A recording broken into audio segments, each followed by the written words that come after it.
ધોરણ 11 રસાયણ વિજ્ઞાન પ્રકરણ 7 સંતુલન. પ્રક્રિયાની દિશાનું પ્રાકથન. એટલે કે પ્રશ્ન આપણને એમ પૂછાય કે સંતુલન અચળાંકના ઉપયોગથી પ્રક્રિયાની દિશાનું પ્રાકથન સમજાવો, અથવા એમ કે સંતુલન અચળાંકના ઉપયોગથી પ્રક્રિયા કઈ દિશામાં આગળ વધતી હશે એની આગાહી કેવી રીતે કરી શકાય સમજાવો. તો સંતુલન અચળાંક કોઈ પણ પ્રક્રિયા માટે આપણે પહેલેથી મેળવી લીધો હોય, પ્રાયોગિક રીતે સાબિત કરી દીધો હોય અચળ તાપમાને, તો એની મદદથી કોઈ પણ તબક્કે પ્રક્રિયા કઈ દિશામાં આગળ વધતી હશે એનું પ્રાકથન એટલે કે અનુમાન કરવામાં તે આપણને મદદરૂપ થાય છે. પણ એ માટે પ્રક્રિયા ભાગફળ QC એની ગણતરી કરવી પડે, જે આ પ્રમાણે વ્યાખ્યાયિત કરી શકાય કે ભાઈ રાસાયણિક પ્રક્રિયાના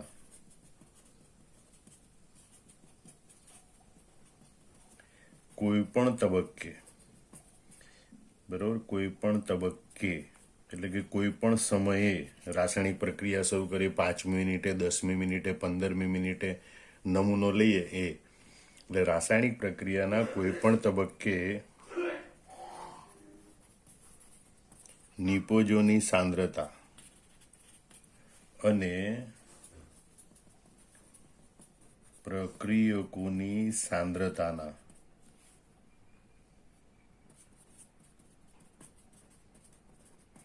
ગુણોત્તરને પ્રક્રિયા ભાગફળ QC કહે છે.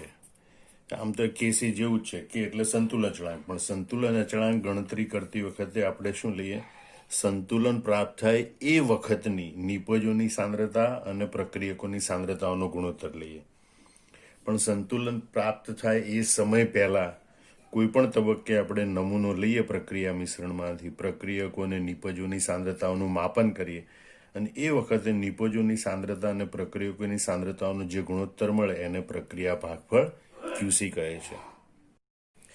પ્રક્રિયા ભાગફળ સમજવા માટે આપણે એક સામાન્ય પ્રક્રિયાનું ઉદાહરણ લઈએ કે ભાઈ A gives B, એટલે કે A ના A મોલ, B ના B મોલ વચ્ચે પ્રક્રિયા થઈ નિપજ C ના C અને નિપજ D ના D મોલ બને. હવે ધારો કે કોઈ તબક્કે એટલે કે કોઈ સમય T એ પ્રક્રિયા મિશ્રણમાં રહેલા ઘટકો A, B, C, D ની સાંદ્રતાઓ અનુક્રમે AT, BT, CT અને DT છે. તો વ્યાખ્યા પ્રમાણે સંતુલન પ્રક્રિયા ભાગફળ QC આ પ્રમાણે દર્શાવાય. નિપજોની સાંદ્રતા, હવે સાંદ્રતા એટલે એની યોગ્ય ઘાત સાથે લખવી પડે. Cની T સમયની સાંદ્રતા CT, T સમયની મોલર સાંદ્રતા એની C ઘાત, T સમયની નિપજ D ની સાંદ્રતા એની D ઘાત, બરોબર, T સમયની A ની સાંદ્રતા AT એની A ઘાત, અને T સમયની પ્રક્રિયક B ની સાંદ્રતા એની B ઘાત. તો આ રીતે પ્રક્રિયા ભાગફળ QC ની ગણતરી કરવામાં આવે છે. અને એક વખત પ્રક્રિયા ભાગફળ QC ની ગણતરી થઈ જાય, આ રીતે QC ની ગણતરી કર્યા બાદ તેની સંતુલન અચળાંક KC સાથે સરખામણી કરવામાં આવે છે. અને આ સરખામણી પરથી પ્રક્રિયાની દિશાનું પ્રાકથન કરી શકાય. દાખલા તરીકે QC is less than KC હોય તો કહી શકાય કે પ્રક્રિયા પુરોગામી દિશામાં થતી હશે.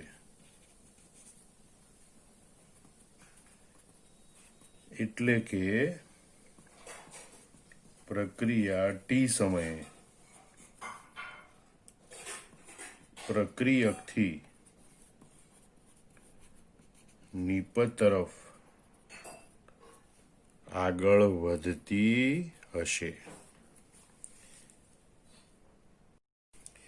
બીજું અનુમાન કરી શકાય કે જો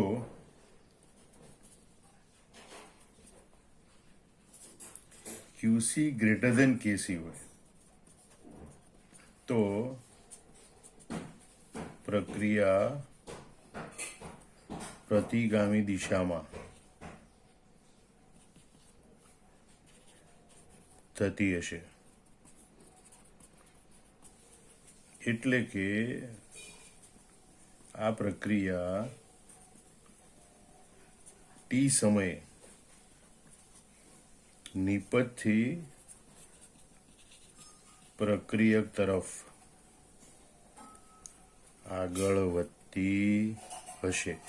બીજું એમ પણ વિચારી શકાય કે જો QC is less than KC આવે ને એનો મતલબ કે પ્રક્રિયા પુરોગામી દિશામાંથી જ શરૂ કરીએ છીએ અને QC ગ્રેટર ધેન KC હોય તો જે સમીકરણ દર્શાયેલું એ પ્રમાણે નિપજો લઈને પ્રક્રિયા શરૂ કરવામાં આવી હશે એમ અનુમાન કરી શકાય.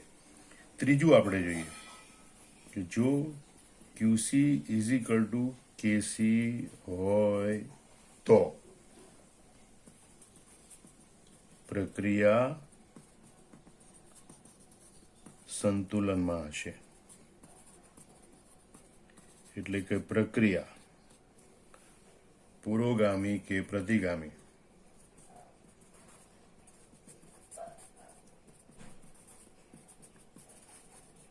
કોઈ પણ તરફ આગળ વધતી હશે નહીં. હા, એક વાત છે કે જો QC is equal to KC જ પ્રાપ્ત થઈ જાય તો પ્રક્રિયા પ્રક્રિયક લઈને શરૂ કરી હશે કે નિપજ લઈને શરૂ કરી છે એ અનુમાન કરી શકાય નહીં. બરોબર. જો QC લેસ ધેન KC તો પ્રક્રિયા પુરોગામી દિશામાં થતી હશે એટલે કે પ્રક્રિયા ટી સમયે પ્રક્રિયકથી નિપજ તરફ આગળ વધતી હશે. QC ગ્રેટર ધેન KC તો પ્રક્રિયા પ્રતિગામી દિશામાં થતી હશે એટલે કે નિપજથી પ્રક્રિયા તરફ આગળ વધતી હશે અને QC is equal to KC હોય તો પ્રક્રિયા સંતુલનમાં હશે. હવે આપણે એક ઉદાહરણ દ્વારા સમજવાનો પ્રયત્ન કરીએ કે H2 plus I2 gives to H એ પ્રક્રિયા માટે પ્રાયોગિક રીતે સાબિત કરેલું છે કે 700 કેલ્વિન તાપમાને KC નું મૂલ્ય 57.0 હોય. હવે આ પ્રક્રિયા થતી હોય એ પ્રક્રિયા મિશ્રણમાં કોઈ સમય ટીએ નમૂનો લઈ લેવામાં આવે અને એ નમૂનાની પછી પરીક્ષણ કરી અને પ્રક્રિયા ઘટકોની મોલર સાંદ્રતા નક્કી કરવામાં આવી. તો માનો કે ટી સમયે H2 ની મોલર સાંદ્રતા 0.1 મોલર, I2 ની મોલર સાંદ્રતા 0.2 મોલર અને HI ની મોલર સાંદ્રતા 0.4 મોલર છે. આવું આપણે માની લીધું. બરોબર. પ્રાયોગિક રીતે માનો કે એવું મેળવ્યું હોય તો એ તબક્કે એટલે કે ટી સમયે QC એટ ટી ટાઈમ એ આપણને કેટલો મળે તો નિપજની સાંદ્રતા છેદમાં પ્રક્રિયકોની સાંદ્રતા, નિપજની સાંદ્રતા HI નો સ્ક્વેર અપોન H2 અને I2 ની સાંદ્રતા ટી સમયની. હવે ટી સમયની HI ની મોલર સાંદ્રતા 0.4 એટલે 0.4 નો સ્ક્વેર, ટી સમયની H2 ની સાંદ્રતા 0.1 મોલર, ટી સમયની I2 ની સાંદ્રતા 0.2 મોલર અને એટલે ટી સમયે પ્રક્રિયા ભાગફળ QC નું મૂલ્ય આપણને 8 પ્રાપ્ત થાય.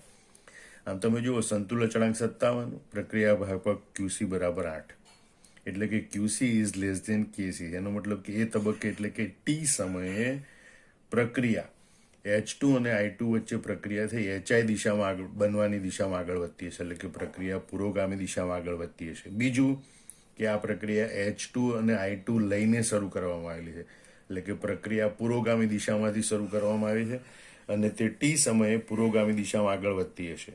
બરોબર. એટલે કે પ્રક્રિયકથી નિપજ બનવાની દિશામાં એ આગળ વધતી હશે એમ કહી શકાય. હા, જો ગણતરી કરીને માનો કે મૂલ્ય 57 કરતાં વધારે આવ્યું હોત, બરોબર, માનો કે 80 આવે કે 90 આવે તો એમ કહી શકાય કે આ સમીકરણ પ્રમાણે પ્રક્રિયા HI લઈને શરૂ કરવામાં આવે એટલે કે પ્રક્રિયા પ્રતિગામી દિશામાંથી શરૂ કરવામાં આવી. બરોબર. એટલે HI નું વિઘટન થઈ H2 અને I2 બનવાની દિશામાં પ્રક્રિયા આગળ વધતી હોય એટલે કે પ્રક્રિયા પ્રતિગામી દિશામાં આગળ વધતી એમ કહી શકાય જો સંતુલન અચળાંકનું મૂલ્ય 57 કરતાં વધારે હોય તો. અને જો QC નું મૂલ્ય 57 જ આવે તો KC નું મૂલ્ય સરખું થાય એનો મતલબ કે પ્રક્રિયા સંતુલન સ્થપાઈ ગયું છે અને ત્યાર પછી H2I2 HIની સાંદ્રતાઓ અચળ રહેશે. એ સાંદ્રતાઓ સમય સાથે બદલાશે નહીં. હવે આ બાબત છે ને આકૃતિ પરથી પણ સમજાવી શકાય. તમે જુઓ અહીંયા લાલ કલરનો જે સ્તંભ દર્શાવેલો સંતુલન અચળાંક કેસી માટેનો. સંતુલન અચળાંક કેસીનું મૂલ્ય જે તે તાપમાને નિશ્ચિત અચળ જ હોય, એટલે એનું મૂલ્ય આપણે બદલતા નથી, પણ ક્યુસીનું મૂલ્ય બદલાતું રહે. જો ક્યુસીનું મૂલ્ય એ કેસી કરતાં નાનું, એટલે કે ક્યુસી ઇઝ લેસ ધેન કેસી હોય, તો પ્રક્રિયા પ્રક્રિયકથી નિપજ તરફ, એટલે કે પૂર્વગામી દિશામાં આગળ વધતી હશે. જો ક્યુસી ઇઝ ઇક્વલ ટુ કેસી હોય તો પ્રક્રિયકો અને નિપજો વચ્ચે સંતુલન જોવા મળશે. અને ગણતરી કરેલું ક્યુસીનું મૂલ્ય એ કેસી કરતાં વધારે હોય, તેનો મતલબ કે પ્રક્રિયા નિપજ લઈને શરૂ કરવામાં આવશે, કે પ્રતિગામી દિશામાંથી શરૂ કરવામાં આવે, અને એટલે એ સમયે પ્રક્રિયા નિપજથી પ્રક્રિયક તરફ, એટલે કે પ્રતિગામી દિશામાં આગળ વધતી હશે, એમ કહી શકાય. આમ જો ક્યુસી ઇઝ લેસ ધેન કેસી હોય તો કુલ પ્રક્રિયા ડાબીથી જમણી તરફ જશે. કુલ પ્રક્રિયા એટલે પુરોગામી પ્રક્રિયા અને પ્રતિગામી પ્રક્રિયાના તફાવતથી મળતી પ્રક્રિયા, બરોબર, પરિણામી પ્રક્રિયા. એટલે જો ક્યુસી ઇઝ લેસ ધેન કેસી હોય તો કુલ પ્રક્રિયા ડાબીથી જમણી તરફ જશે. જો ક્યુસી ગ્રેટર ધેન કેસી તો કુલ પ્રક્રિયા જમણીથી ડાબી તરફ, એટલે કે નિપજથી પ્રક્રિયક તરફ જશે. જો ક્યુસી ઇઝ ઇક્વલ ટુ કેસી તો કુલ પ્રક્રિયા થશે નહીં. આમાં સમગ્ર જવાબ બરોબર મોઢે કરી નોટબુકમાં જાતે લખી નાખવાનો.